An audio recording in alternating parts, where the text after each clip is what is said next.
Because I want to share with you this morning that we can't love well without letting ourselves be well loved. If you try to love well, but inside of you there is never this kind of breaking point, and it's not a final point, but it's kind of like the breaking of the dam where you begin to let the love of God trickle and then flood in, and it becomes real and ongoing. If your whole life you're trying to do the right thing, you're trying to be moral, you're trying to love, but you've never truly let yourself be loved by Jesus and accepted by Jesus and forgiven by Jesus,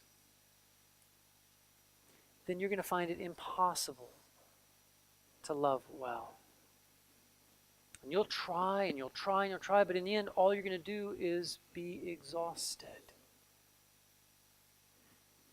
Because we have to let ourselves be well loved. Now, I just want to ask you, have you ever done that? When we use language like letting Jesus in, it's so often just so shallow and religious and surface. It goes so much eternally deeper than that. Have you ever really let Jesus in? Has the love of God ever so stirred your heart that you are born again to awe and wonder in life in a way that changes everything?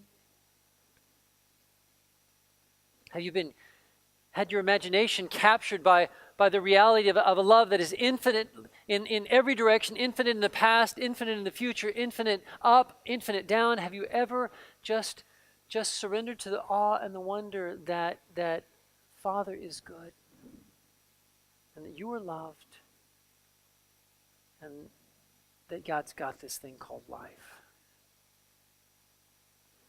Because when that happens, you're changed. And you don't need to be the center of everything, and you don't need for other people to praise you and recognize you, and you don't live in your marriage all worried about your needs being met and you this and you that. You just kind of disappear to the background, and more and more and more it's just Jesus emerging in you. And no matter how hard this little adventure is called life, it's a joy. Because Christ is alive in you.